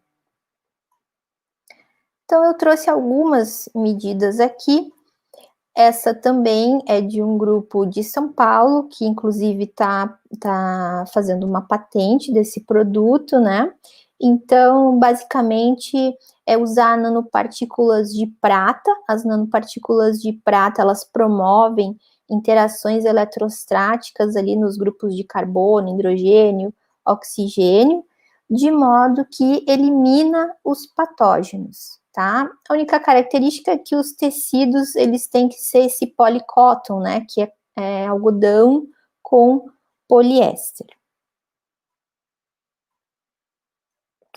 Outra iniciativa bem bacana também, que está acontecendo em São Paulo, também está acontecendo aqui no Sul, são as medidas fazendo a descontaminação de objetos e de ambientes usando a radiação ultravioleta na faixa C do ultravioleta, que é a faixa mais energética. Então, aqui a gente tem a notícia que a USP entrega para a Santa Casa alguns rodos, né, que tem uma lâmpada embutida para fazer a descontaminação do chão, né? Então, tem um tempo que você tem que passar o rodo, então, se eu não me engano, é 1 minuto por metro quadrado, que você tem que deixar a lâmpada em contato com o piso para garantir a descontaminação. Esse mesmo grupo do Instituto de Física de São Carlos também fez esse aparato aqui, um sistema, né, de descontaminação usando o VC, só que para descontaminar vagões de trem, e também ele acabou sendo usado para fazer descontaminação de ônibus. Problemas relacionados com essas práticas e que ainda precisam de certo refinamento. O tempo é muito grande, porque a gente não está falando agora de uma superfície, a gente está falando de um ambiente. Então, aqui, para descontaminar um ônibus, é algo em torno de 2 horas. Eu acredito que um vagão é ainda mais, porque o vagão é maior do que o ônibus. E também ainda está se realizando muitos estudos na questão da sombra, né? Então, regiões onde você tem sombra são regiões que a radiação não está chegando, então aquela região ela não está sofrendo a descontaminação. Então, são propostas que ainda estão em desenvolvimento. Também a gente tem esses protótipos para fazer a descontaminação de objetos, e aí aqui está aparecendo a descontaminação das máscaras, né? Então, você coloca ali dentro, nessa espécie de forninho, vamos dizer assim, deixa a lâmpada ligada por um tempo, e aí você faz a descontaminação e pode reutilizar, inclusive, aquela máscara. Esse que é o objetivo. Bom, também temos alguns pontos aqui a falar, que é quanto tempo eu preciso fazer essa irradiação. Isso é algo que não está exatamente bem determinado, qual é a dose mínima necessária que eu preciso, então, para que a descontaminação ela seja efetiva. E também as condições experimentais para o VC, porque você precisa ter o vírus, e daí você expõe, e depois você tem que medir essa efetividade, né? Então, quem está fazendo os experimentos acaba, de certa forma, ficando mais exposto àquele vírus. Então, pode ser um pouco perigoso e também demanda cuidados.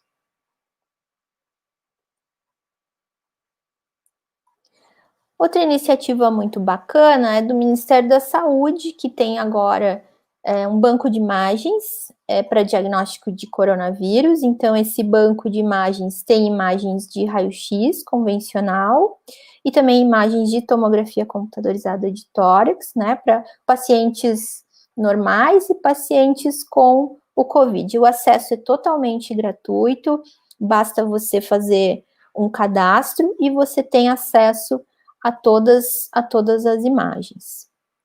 Nesse sentido, falando de imagens biomédicas, tem um estudo de um grupo que é aqui do Rio Grande do Sul e que comparou os achados em imagens de tomografia da COVID-19 em pacientes que tinham uma pneumonia viral comum, vamos dizer assim, e pacientes com a COVID. E os resultados apontaram que é muito difícil para o radiologista fazer essa distinção. Então, não é possível, com imagens de CT, um médico radiologista distinguir se você está com uma pneumonia viral normal, comum, ou se a sua pneumonia é devido ao COVID-19. No mesmo sentido, lembro que o Colégio Brasileiro de Radiologia, ele não recomenda os exames de imagem como exames diagnósticos. O padrão ouro para o diagnóstico da COVID-19 é o RT-PCR. Porém, quando a gente quer saber o tamanho do comprometimento do trato respiratório desse paciente, o exame é excelente. Então, ele tem sido utilizado muito mais como apoio, até para você determinar a conduta terapêutica, do que para fazer o diagnóstico. Porém, o que um radiologista não consegue ver, um sistema de inteligência artificial já está conseguindo. Então, essa iniciativa, a RadVid-19, desenvolvida no Hospital de Clínicas da USP, com um conjunto de empresas e pesquisadores também, é uma plataforma que está usando inteligência artificial para fazer essa distinção entre pneumonias comuns e a pneumonia causada pelo COVID. Ela também é uma plataforma gratuita, ela tem outros serviços também associados, no sentido de dar apoio para o médico, um apoio tanto diagnóstico, né, como um apoio também para a tomada de decisão. Então, essas características de enfrentamento são produto de muito estudo da comunidade científica.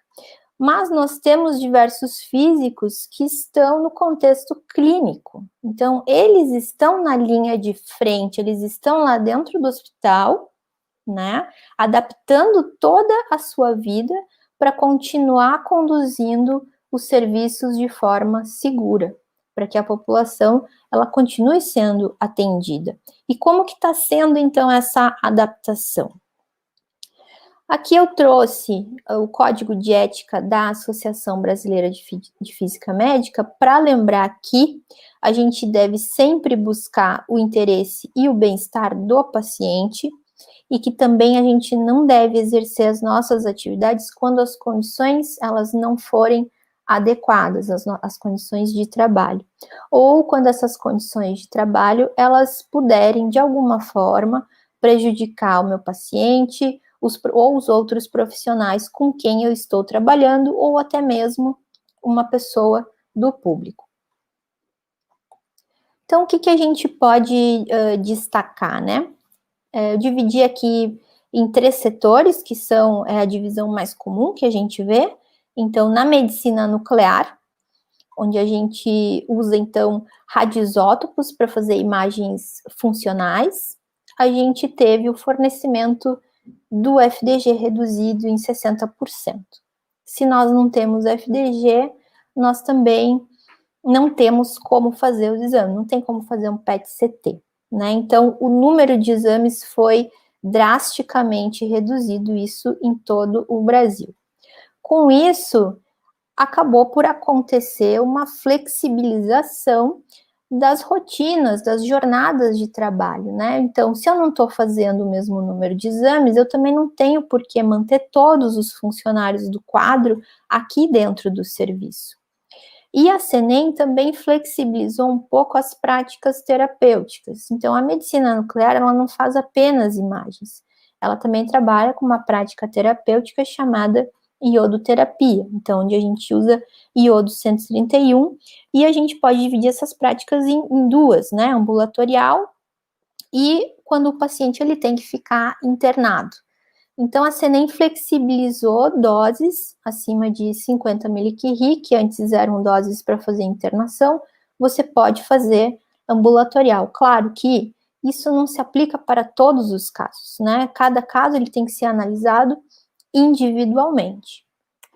Em relação ao físico que atua nesse setor, ele está presente no serviço um tempo menor, porque a rotina dele foi flexibilizada também para ter teletrabalho, e aquele hospital, aquela clínica que não tem um físico contratado, mas que terceiriza, né, então tem um físico autônomo, esse físico autônomo também passa aí um pouco menos e passa a ter mais contato remoto com a equipe. No radiodiagnóstico não é muito diferente, mas no radiodiagnóstico a gente tem uma característica que é a seguinte, os pacientes eles não querem mais ir para as instituições de saúde, então ali por março, abril, quando realmente estávamos mais focados no isolamento social, você via as emergências dos hospitais, pelo menos aqui no sul, elas estavam vazias, o que antes isso não era uma realidade, tá? Então, Se pode adiar os exames, os pacientes estão nem remarcando, eles estão adiando por tempo indeterminado. Com isso, a gente tem mais tempo de máquina disponível, o que para um físico é muito difícil. A gente tem que ir no sábado, no domingo, na madrugada. Então, agora a gente tem esse tempo para trabalhar nos equipamentos, porque eles estão ociosos. Somado isso com a questão que a gente tem que se adaptar também com a nova RDC, então, de repente, é uma oportunidade, tá? Nesse caso aqui também, o físico ele está menos tempo presente no serviço. No diagnóstico é um pouco mais fácil também, na minha opinião, você delegar algumas funções para quem está lá na área e você fica monitorando, então, remotamente. Quando a gente fala de radioterapia, a conversa é um pouco diferente, né? Porque tem muitos procedimentos da medicina nuclear do radiodiagnóstico, eles não são urgentes, e muitos são até eletivos. Então, na radioterapia, o paciente, ele precisa daquele tratamento. Ele já está passando por um período que ele tem uma doença complexa e ele quer ficar curado. A Sociedade Brasileira de Radioterapia, ela lançou uma nota onde ela fez diversas recomendações, e uma das recomendações foi que o tratamento não seja interrompido, tá? Então, é mais difícil para o físico que trabalha nesse setor fazer o trabalho remoto, mas foi flexibilizado também, por exemplo, para fazer os planejamentos, o físico pode fazer isso de casa. Da mesma forma, a jornada da equipe também foi flexibilizada, então se antes eu precisava de 2 técnicos para conduzir o procedimento, né?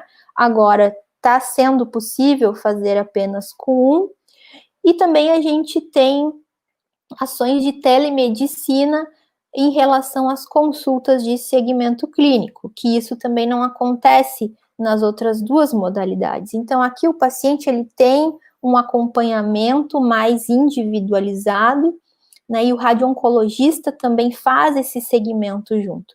E isso está podendo ser realizado remotamente. Resultados, então. Então, nós tivemos muitas mudanças. Será que essas mudanças foram necessariamente ruins? O que de bom a gente pode tirar de tudo isso e levar para a nossa rotina depois que essa pandemia terminar? Lembrando que ainda é um pouco cedo para a gente analisar todas as consequências, pois, afinal de contas, não saímos da pandemia ainda e devemos continuar com os nossos cuidados. Então, o que a gente pode resumir?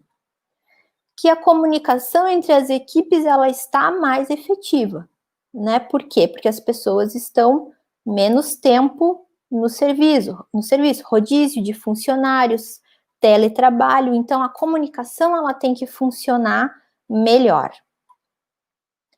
Há também um maior acolhimento e também mais empatia, tanto dos profissionais para os pacientes, quanto o inverso, dos pacientes também entenderem que os profissionais de saúde estão ali se expondo, né? E o físico médico é incluído nesse contexto. E com isso surge uma valorização da presença do físico dentro do setor, no sentido de estar presente fisicamente. Então, agora o físico não está aqui, eu estou com uma dúvida, eu vou ter que ligar ou eu vou ter que mandar uma mensagem. Antes era só dar 2 passos e eu conseguia falar com ele, agora não. Então, a valorização da presença do físico é algo que está crescendo. Em relação à higienização, pelo que eu tenho conversado, eu vi que é uma coisa que veio para ficar. Talvez não na sua totalidade, né? Então, não agora na radioterapia, por exemplo, a gente tem que fazer uma higienização muito intensa entre um paciente e outro. Mas outras rotinas, então, ter álcool gel na entrada do serviço, fazer uma higienização mínima entre um paciente e outro, são ações que eu percebo que elas estão vindo para ficar para o futuro, como rotina mesmo. E otimizando os processos, a gestão do serviço como um todo, ela também fica otimizada. E o físico participa muito desse processo, porque ele trabalha muito nos POPs, né? Nos procedimentos operacionais padrão. E uma coisa que foi feito demais, que tem sido feito ainda, é a revisão desses POPs para o momento que a gente está vivendo. Então, se agora a gente consegue fazer diferente e fazer melhor em alguns casos, por que não manter esse POP depois? E ainda lembrando que essas flexibilizações, elas abrem um espaço para talvez a gente conversar com as autoridades regulatórias sobre assuntos que a gente já vem batendo e que não vem sendo ouvido, mas que agora está sendo permitido porque estamos num contexto especial. Então, flexibilizar as teleconsultas, flexibilizar a questão de terapia na medicina nuclear, flexibilizar as jornadas de trabalho. Será que agora a gente não pode, com isso, fazer também uma revisão das questões normativas?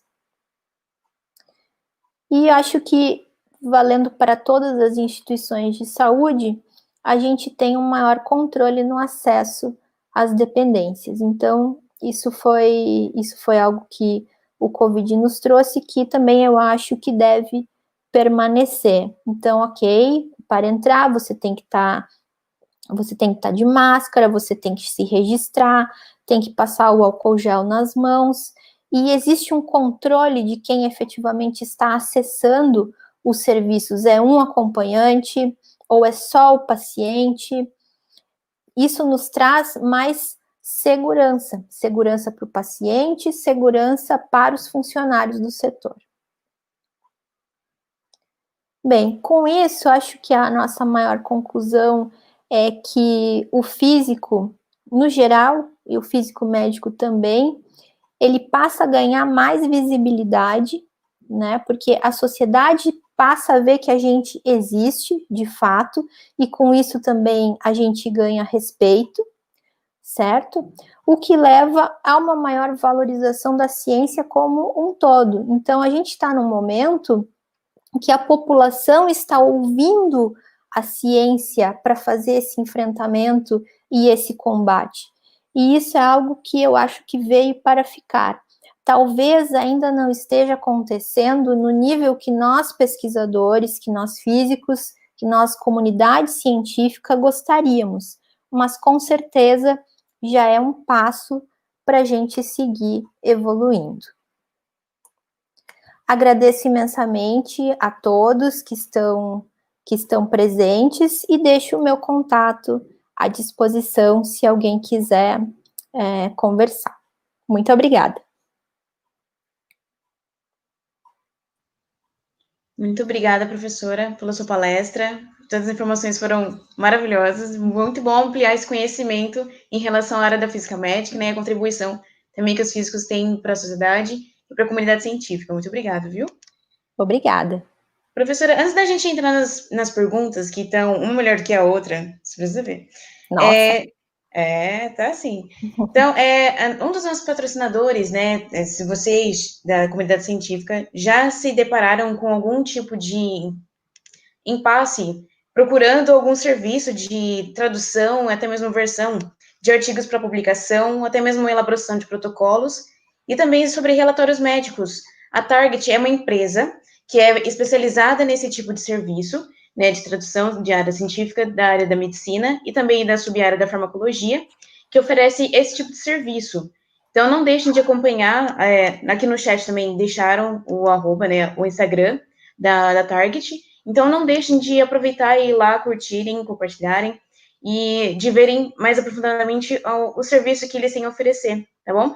E não deixem de aproveitar também a segunda palavra-chave que está passando aqui embaixo, tá bom? Então, professora, vamos adentrar as perguntas. A Denise, ela fez uma pergunta, vamos lá, né, preparada. A Denise, ela mandou uma pergunta que estão sendo feitos estudos na genética quanto ao agravamento da doença, inclusive buscando explicar o porquê de pessoas pegarem e não, ou não, na mesma casa. Na física, temos pesquisas acerca dessa questão? Bom, eu não tenho conhecimento de pesquisas na área da genética especificamente, mas você pode usar a teoria das redes complexas para fazer esse tipo de modelagem. Então, eu posso falar aqui do Sul, que tem a Universidade Federal de Pelotas, ela tem um grupo de pesquisadores que está trabalhando na linha do Covid. Eu sei que em São Paulo tem muitos também, né? Mas focados na questão de genética, eu ainda não tenho conhecimento, eu ainda não vi nenhum artigo, nem no Archive, nem no PubMed relacionados a esse tema. Mas acredito que você pode fazer sim. Ai, que legal, maravilha, obrigada, professora. Ou teve uma dobradinha da Denise também, então ela veio com outra pergunta, que é: por que o exame de tomografia é considerado mais eficiente para a detecção do comprometimento dos pulmões no Covid-19?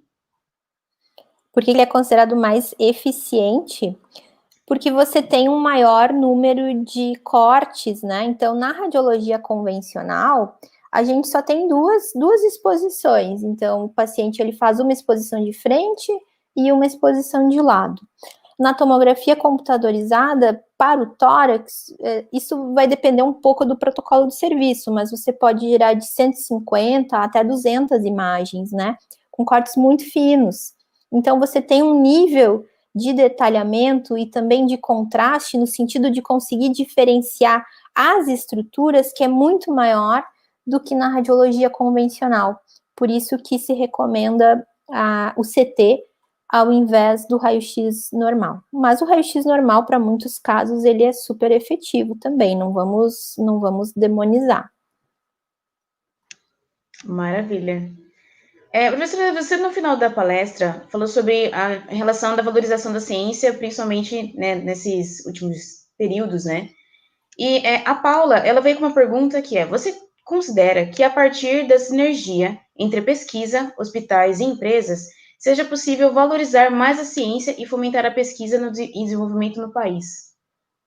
Eu acredito que esse é o caminho, inclusive, para a gente conseguir desenvolver pesquisas. Hoje o Brasil, na área de pesquisa, ele está muito alicerçado no financiamento do governo federal, porque existe uma legislação muito rigorosa para as empresas investirem em pesquisa, e você não tem, assim, a questão da tributação também é complexa, então as empresas, elas não têm muito incentivo para, por exemplo, pagar um bolsista de doutorado ou de mestrado, ou pagar insumos para pesquisa. E isso acaba retardando, então, essa conexão, né, com o setor produtivo e o setor da comunidade científica. Mas eu acredito sim que esse é o caminho, e se a gente olhar para os Estados Unidos ou para a Europa, a gente vai ver que existem milhares de iniciativas e que tem projetos maravilhosos que desenvolvem produtos maravilhosos a partir desse tipo de parceria. Maravilha, muito obrigada, professora. Uma outra pergunta vinda diretamente do nosso do formulário de perguntas que estava aqui na descrição, e tem a oportunidade ainda de quem não perguntou perguntar, você acredita que em algum momento, antes da criação da vacina, seremos capazes de achatar a curva do Covid-19 no Brasil? Como são as previsões futuras da ausência de uma vacina? Isso é mais uma pergunta para finalizar. Como as técnicas de modelagem que você mostrou poderiam ser úteis a fim de finalmente desenvolver algum tipo de ação efetiva por parte do Ministério da Saúde? Na verdade, são 3 em 1 essa pergunta, né? Você veio no combo. É um combo de perguntas, bem complexo. É um combo. Então, acho que a gente pode ir respondendo por partes, né? Então, a questão da modelagem, ela mostra a necessidade que nós temos de permanecer, ou pelo menos de manter no nível de isolamento social que nós estamos fazendo. Então, o que a gente vê na mídia? A gente vê uma guerra, né? Faz isolamento, não faz isolamento, vamos ter um maior número de contágio, mas o comércio precisa trabalhar porque a economia vai quebrar. Então, existe um conflito aí. Mas a modelagem por redes, por aquelas camadas, está nos mostrando que se não fizermos esse achatamento da curva, que é você distribuir os casos ao longo do tempo, o sistema de saúde não consegue nos abraçar. Então, não é que a gente queira que o comércio pare, que o país pare, que a economia pare, mas nós também não queremos que as pessoas morram, né? Nós queremos proteger a nossa população. E eu acredito que na mesma linha que a gente usa a modelagem para fazer esse tipo de previsão, uma análise preditiva, a gente também pode levar isso para o contexto das simulações biológicas, né? Então, você tem diversos algoritmos para você fazer simulações de proteínas. Então, a questão da vacina também, ela pode começar por essa questão, fazendo simulações e depois ir para a parte experimental. É óbvio que a gente está numa corrida contra o tempo, né? Então, o procedimento experimental, ele acabou vindo e nos atropelando, e isso está correto, porque é algo que nós realmente precisamos. Eu acho que tinha mais uma pergunta que eu não estou me lembrando. Sobre as previsões futuras, né, da ausência de uma vacina. Quais seriam, né? Então, acho que a gente, como eu falei, em algum momento da nossa vida, todos nós vamos contrair, vamos ter contato com esse coronavírus, em algum momento, né? Até que a gente adquira a imunidade de rebanho, e aí a gente vai estar protegido. A questão, acho que o cerne da questão é não fazer todo mundo realmente se contaminar ao mesmo tempo. Então, as três perguntas acabam tendo mais ou menos a mesma resposta. A gente tem que continuar os cuidados, né? Então, lave as mãos, use álcool gel, mantenha uma certa distância, use máscara, até que a gente consiga ter um fármaco que realmente seja potente e seguro para ser utilizado e que a gente consiga adquirir daí essa imunidade de rebanho. Professora, tem uma pergunta da Michele. Existe alguma posição da CNEM, uma coisa assim? Isso? CNEM. Uhum. CNEM, isso. Para o possível uso da radiação para pesquisa no tratamento de Covid? Não, a CNEM não tem posicionamento a respeito disso. E nem deveria ter, na minha opinião, porque ela é um órgão normativo regulatório. Ela fez algumas flexibilizações devido ao contexto que nós estamos vivendo. Então, aquela flexibilização da rotina terapêutica foi um tipo, né? Mas para vocês terem uma noção, tem outras coisas que a CNEM não flexibilizou, por exemplo, as inspeções. Então, os serviços continuam passando por inspeção da CNEM para ver se os testes estão em dia, se estão conformes, né? Se estão sendo cumpridos todos os aspectos normativos, mas não, ela não tem nenhum posicionamento a respeito do uso de radiações para pesquisas em relação ao Covid. Maravilha, professora. Última pergunta para finalizar esse vídeo de hoje. Os profissionais da física médica podem contribuir para o desenvolvimento da vacina contra SARS-CoV-2? Se sim, como? Acho que da mesma forma, a gente tem muitos físicos que trabalham com modelagem de proteínas, né? Eu não tenho conhecimento desse tipo de simulação, mas um físico, ele é um profissional que ele tem muito conhecimento de matemática, de estatística, e quem está na física médica tem muito conhecimento também dos modelos biológicos. Então, fica fácil, vamos dizer assim, para você colocar as condições de contorno para rodar as simulações, porque você tem uma ideia do todo que é um pouco maior. Maravilha. Muito obrigada novamente, professora, por você ter aceito o convite do Congresso. Eu que por essas agradeço. palavras, por ter compartilhado um pouco do seu conhecimento com a gente. E espero que vocês também, né, o pessoal que aproveitou, fiquem e aproveitem também o dia de amanhã com mais 2 temas maravilhosos. Então, não deixem também de seguir a gente nas nossas mídias sociais, de se atentarem à palavra-chave que está passando aqui na tela para vocês. E muito obrigada novamente a todo mundo. Obrigada, professora. Muito obrigada e um bom evento a todos. Obrigada para vocês também. Bom descanso.